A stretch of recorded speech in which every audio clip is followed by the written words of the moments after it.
वज़ीर आज़म शहबाज शरीफ अक़वाम मुत्तहिदा की general assembly इजलास में शिरकत के लिए न्यूयॉर्क पहुँच गए। 27 सितंबर को जनरल असम्बली इजलास से खिताब करेंगे। कश्मीर और फ़लस्तीन के तनाज़ात के हल का मुतालबा करेंगे। दौरे अमरीका में तुर्किया, बांग्लादेश और मालदीव के सरबराहान से मुलाकातें शेड्यूल। वज़ीर आज़म IMF और वर्ल्ड बैंक के हुकाम से भी मिलेंगे।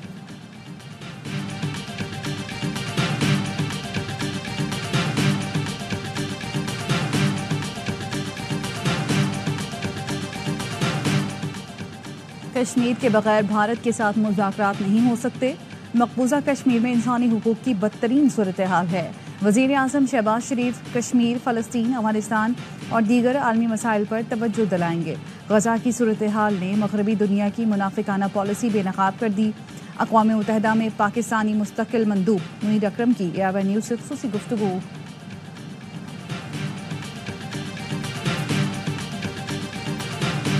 अक़वाम मुत्तहिदा के हवाले से कश्मीर पर 18 से ज़ायद करारदादें मंजूर हो चुकी हैं, जिसमें कश्मीरियों से उनको हक़ खुदरादियत देने का वादा किया है। तो अब वक्त आ गया है कि मोदी जैसे फाशिस्ट गुजरात के कातिल को अमेरिका की धरती पर वेलकम ना किया जाए, कश्मीरियों को उनका हक़ खुदरादियत दिया जाए और सिखों को उनका आज़ादी से जीने का हक़ खालिस्तान दिया जाए।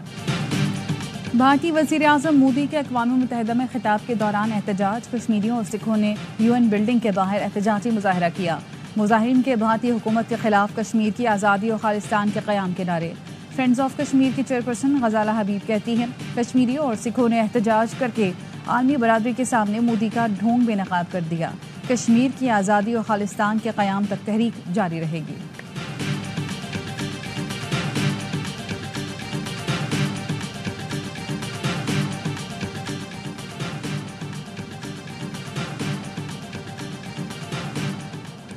गजा जैसे सानहात को हल किए बगैर पायदार तरक्की नहीं हो सकती। वज़ीर दिफा ख्वाजा आसिफ का अक़वाम मुत्तहिदा में समिट ऑफ द फ्यूचर से खिताब में तरक्की पज़ीर ममालिक के लिए कर्ज के अखराजात कम करना होंगे। आलमी मालियाती इदारों में तरक्की पज़ीर ममालिक की नुमाइंदगी बेहतर करना होगी।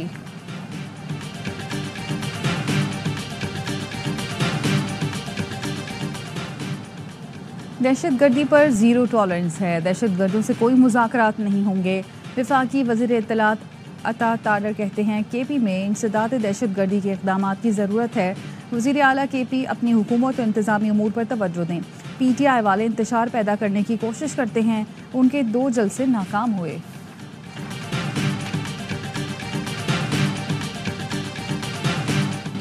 वज़ीर आला खैबर पख्तूनख्वा अली अमीन गंडापुर के खिलाफ लाहौर में पर्चा कट गया। दहशत गर्दी, इक़दाम कत्ल समेत दीगर संगीन दफ़ात शामिल।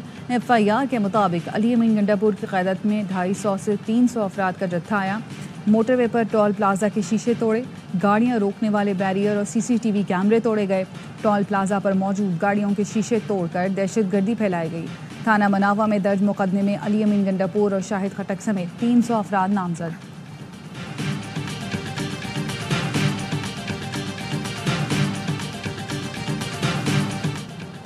तहरीक इंसाफ कौमी असम्बली में मखसूस नशिस्तों की हकदार है। इलेक्शन कमीशन मखसूस नशिस्तों पर PTI उम्मीदवारों को नोटिफाई करे।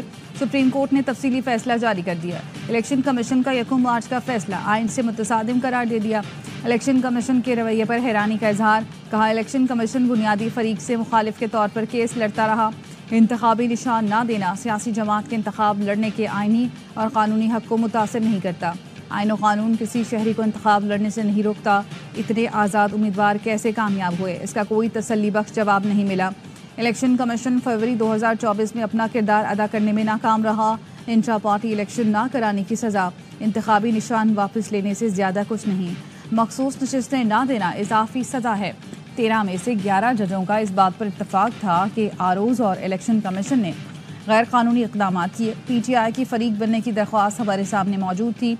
14 सितंबर की वजाहत को इस फैसले का हिस्सा समझा जाए। वजाहत अपने ही फैसले की करना थी, इसलिए फरीकेन को नोटिस जारी करना ज़रूरी नहीं था। 70 सफ़ात पर मुश्तमिल फैसला जस्टिस मंसूर अली शाह ने तहरीर किया।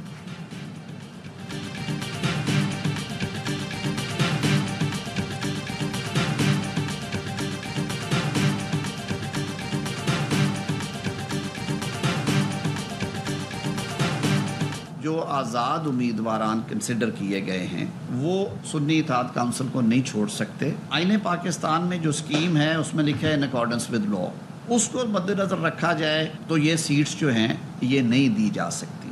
अब अदालत का फैसला अदरवाइज़ है। मखसूस नशिस्तें PTI को नहीं दी जा सकती। आज़ाद उम्मीदवार का किसी जमात में शमूलियत का अमल नाकाबिल वापसी है। पार्लियामेंट की कानून साजी सुप्रीम कोर्ट के फैसलों से बालतर है।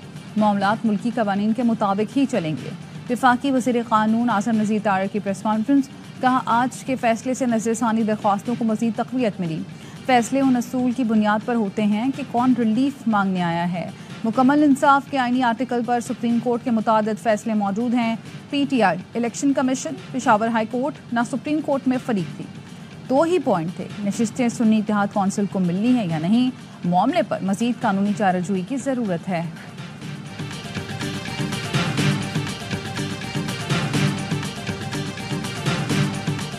मौजूदा जजमेंट ये इलेक्शन कमीशन के खिलाफ एक चार्जशीट है। हम आज भरपूर मुतालबा करते हैं इलेक्शन कमीशन से 38 हमारे बाकी मानदा MNA की फिलफोर नोटिफिकेशन किया जाए। रिजर्व सीटों का जल्द से जल्द अनाउंस करे। कोई भी आईनी तरमीम की जाएगी जिसमें से अदलिया पे कतगन लगेगा, हम मुजाहिमत करेंगे। इलेक्शन कमीशन PTI अरकान का नोटिफिकेशन जारी करे। चेयरमैन PTI बैरिस्टर गौहर की मीडिया से गुफ्तगू। कहा, मखसूस नशिस्तें उसी पार्टी को मिलेंगी जिनके उम्मीदवार जीते। तफसीली फैसला इलेक्शन कमीशन के खिलाफ चार्जशीट है। मखसूस नशिस्तें हमारा हक है। सुप्रीम कोर्ट ने जमहूरियत को मजीद मजबूत किया है। सुप्रीम कोर्ट ने इलेक्शन कमीशन के इक़दाम पर सवाल उठाए। PTI रहनुमा सलमान अकरम राजा कहते हैं, वज़ीर कानून सुप्रीम कोर्ट का फैसला मानने से इनकारी है।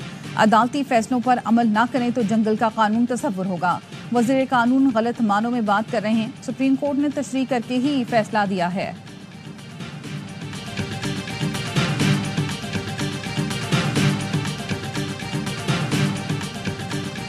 अब अमल दरामद फर्ज करें नहीं हो रहा इस फैसले के ऊपर, तो सुप्रीम कोर्ट के पास अब क्या इख्तियार है? अगर वो अमल दरामद नहीं करेंगे तो उनके खिलाफ कंटेम्प्ट ऑफ कोर्ट की नोटिस इशू हो जाएंगी। या अगर प्राइम मिनिस्टर के खिलाफ कंटेम्प्ट ऑफ कोर्ट नोटिस हो जाए, चीफ इलेक्शन कमिश्नर के खिलाफ कंटेम्प्ट ऑफ कोर्ट नोटिस हो जाए।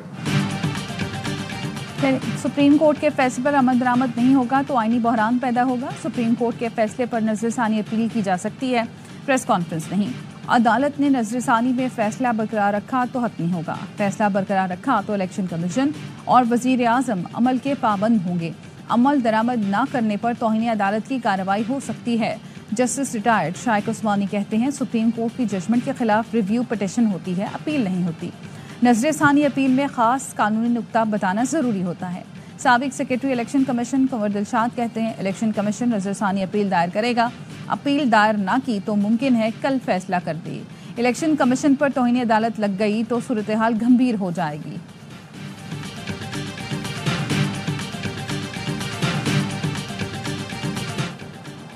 सुप्रीम कोर्ट के 8 जजों का 2 जजों के इख्तिलाफी नोट पर तहफ़्फ़ुज़ात का इजहार।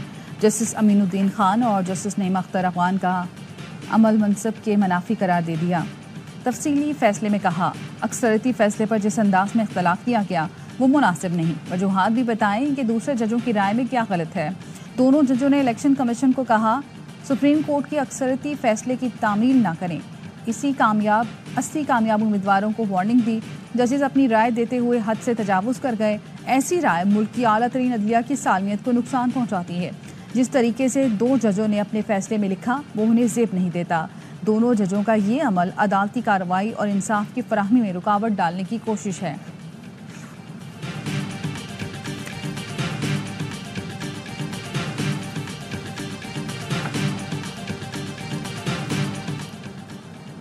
सुन्नी इत्तेहाद कौंसिल मखसूस नशिस्तें लेने की अहल नहीं। जस्टिस याहिया आफरीदी का मखसूस नशिस्तों के केस में 26 सफ़ात का इख्तलाफी नोट। लिखा, सुन्नी इत्तेहाद कौंसिल मखसूस नशिस्तों के लिए आईनी तकाज़ों पर पूरा नहीं उतरती। SIC की दरख्वास्तें मुस्तरद की जाती हैं। पाकिस्तान तहरीक इंसाफ सियासी जमात है। PTI मखसूस नशिस्तों के लिए अहल जमात है। PTI इस अदालत के सामने फरीक नहीं बनी। 3 जून से केस चल रहा था। 26 जून को PTI की फरीक बनने की दरख्वास्त आई। बैरिस्टर गौहर ने जारी केस में मामनत की दरख्वास्त दी। PTI ने अपने हक में किसी डिक्लेरेशन की इस्तदा नहीं की। इलेक्शन कमीशन मखसूस नशिस्तों के नोटिफिकेशन का दोबारा जायजा ले, फरीकेन को सुनकर 7 रोज में फैसला करे।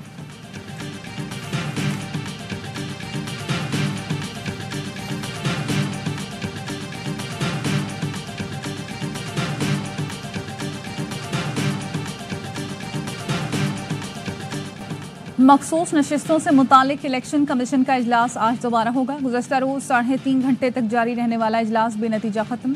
इजलास में मखसूस नशिस्तों से मुतालिक सुप्रीम कोर्ट के फैसले के बाद अमल दरामद पर गौर किया गया। इलेक्शन कमीशन ने कानूनी माहिरीन से मजीद मुशावरत जारी रखने का फैसला किया।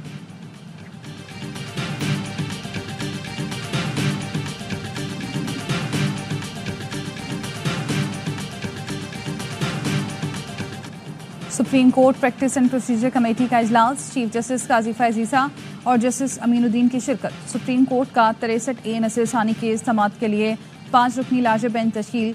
समाअत 30 सितंबर को होगी। आर्टिकल 63A की तशरीह का अक्सरती फैसला जस्टिस मुनीब अख्तर ने तहरीर किया था। फैसले में कहा गया था कि पार्टी पॉलिसी के खिलाफ डाला गया वोट शुमार नहीं होगा। ऑडियो लीक्स केस के खिलाफ साबिक चीफ जस्टिस उमर अता बंदियाल की सरबराही में 5 रुकनी बेंच ने हुक्म इम्तना दिया था। सदारती ऑर्डिनेंस के बाद जस्टिस मुनीब की जगह जस्टिस अमीनुद्दीन खान 3 रुकनी कमेटी का हिस्सा हैं।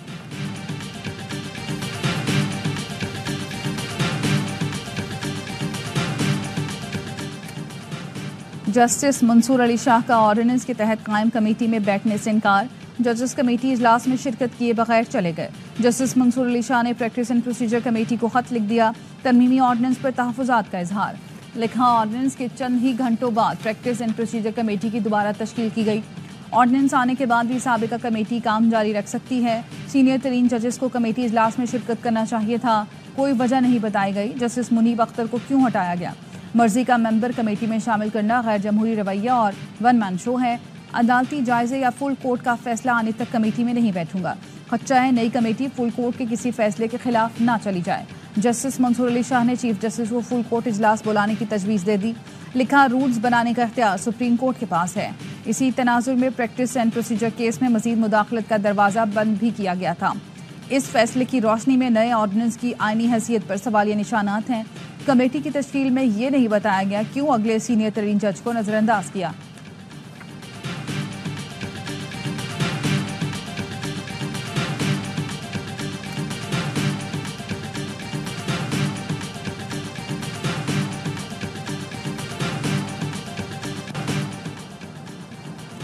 लेफ्टिनेंट जनरल मोहम्मद आसिम मलिक को DGI तैनात कर दिया गया। 30 सितंबर को नई जिम्मेदारी संभालेंगे।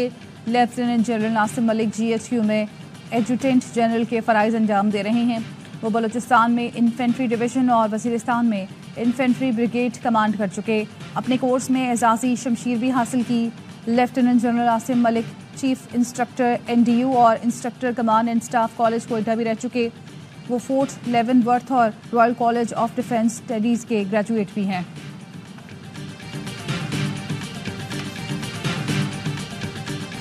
Today is a day of celebrations not only for the Saudi Arabia but also for Pakistan. Two nations share a brotherly bond deeply rooted in a shared faith, history and values.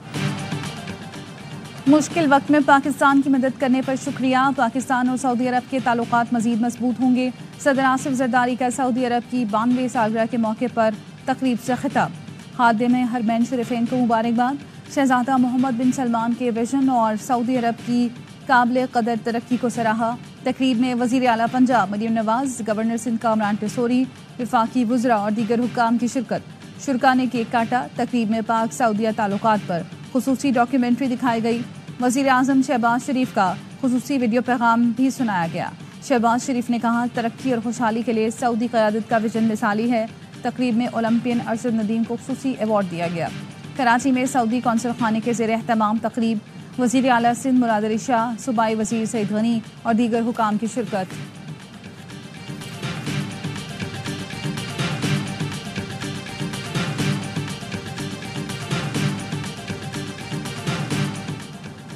सदर नून league Nawaz Sharif और वज़ीर आला पंजाब मरियम नवाज से अमरीकी सफ़ीर Donald Bloom की जाती उम्रा में मुलाकात।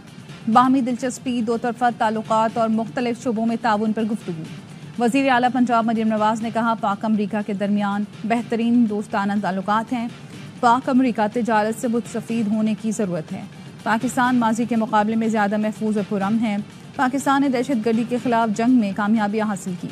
अमरीकी सफ़ीर डोनाल्ड ब्लूम और कौंसल जनरल क्रिस्टिन हॉकिंस ने दो तरफ़ा तिजारती मौक़े पर बढ़ाने पर गुफ्तगू की।